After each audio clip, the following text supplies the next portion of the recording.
Hi, my name is Beth Hiley here for Board Game Geek TV at Gen Con 2015. I am sitting down with Stephen Bonacore and Stephanie Straw of Stronghold Games, and you guys have brought us Dark Moon. We have brought you Dark The darkest Moon. of the moons.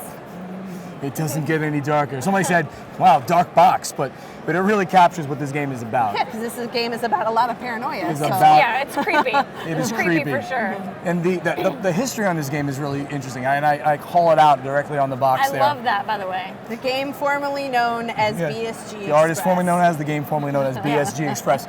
The history was that there was like a competition on Board Game Geek to create like express versions of various games, and Evan Derrick created BSG Express, which was an express version of Battlestar Galactica, the fantasy flight game. And a genius idea, really. Phenomenally genius idea. We'll talk about why it is, because those dice are just amazing.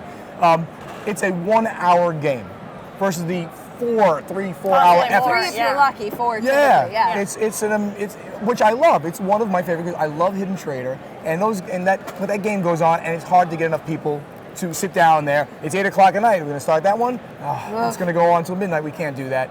You can now play 3 of these games in the time it takes that. At least it's a 1 hour and 15 minutes, 3 to 7 players right out of the box. Nice. Hidden Trader game, and it was also allegedly the most downloaded print and play game on Board Game Geek when it was known as BSG Express. We stripped out the BSG from the game. The designer did it, brought it to me, and I'm like, I love this game.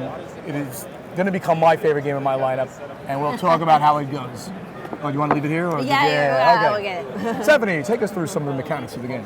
There's going to be a hidden trader mechanic, as you said, and it's basically going to be that same feel as Battlestar Galactica, where you're not sure who's on your side or who is on the opposite side, and that's just really neat. Why don't you do the first go through, and then I'll talk a little bit more about the mechanics as we go along. You get a certain number of dice in your die pool. This screen wouldn't not normally be here in the beginning of the game. Right, We'd all be but that was playing. just to show, We'd all be yeah. playing characters, different kind of characters in the game. But the nice thing about the screens is that it kind of basically takes you through the game. Everything you need to know. Which, if you'll remember from games where there's hidden trader mechanics, if you go, hold on, let me look at the rule book, then it's like, oh, okay, you're the trader. Let me guess. So you have all this information in front of you, and you have some secret information.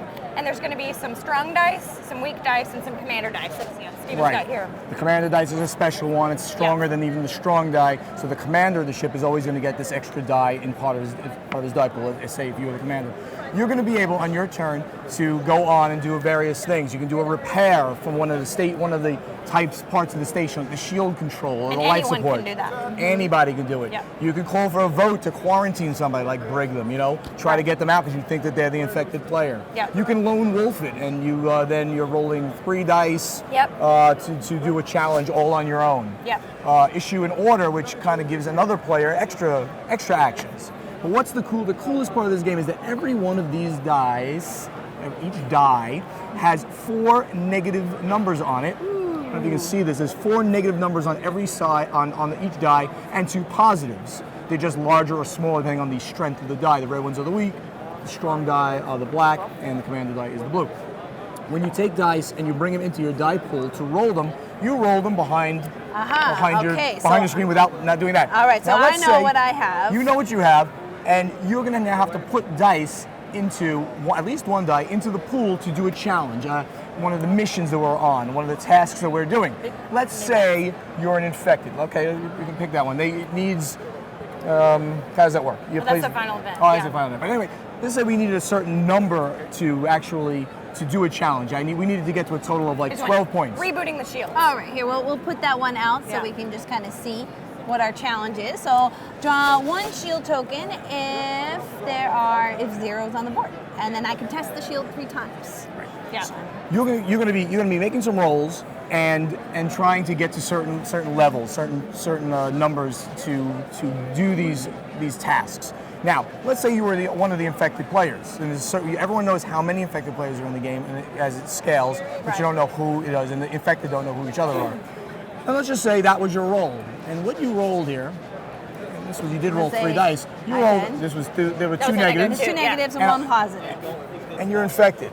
You roll those dice behind the screen, and you say, Guys, guys. I just got a really bad roll. Just a really bad roll. I rolled all negative numbers. Oh, and so you would be saying, there you go, and you'd be putting the negative in. Maybe, or maybe you would try to help. Then you roll again, and then maybe, let's say we got a positive 1. Say you had a positive 1. Is there a positive 1 on one of those? Those are the strong, yeah. Now I'm forgetting. All right, so let's weak- say I had that weak one. ones have a positive, Right. yeah. And then you say maybe you got a positive, but you're infected, but you want to show that you're loyal. Like, oh, good, here we go.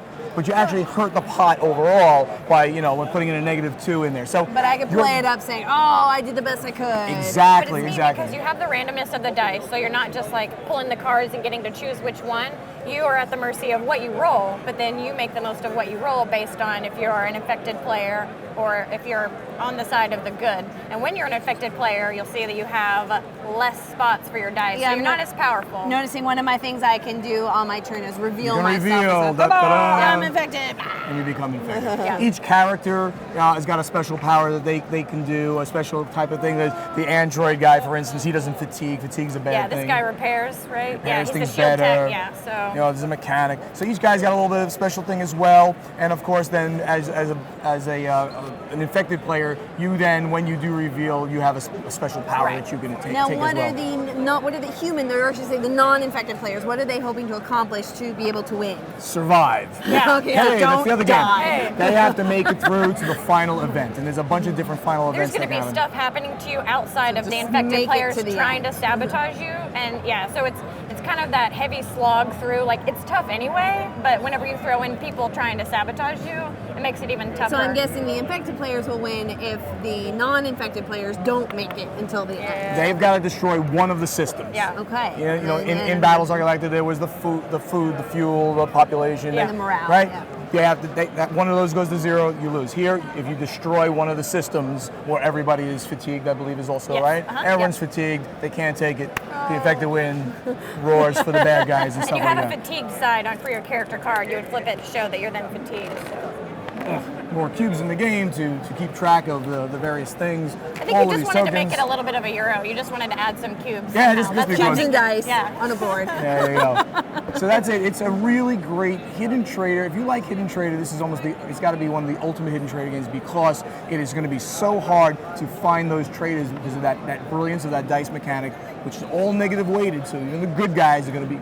I'm a good guy, and I only had 2 dice, and I rolled 2 dice, and I literally rolled 2 negatives.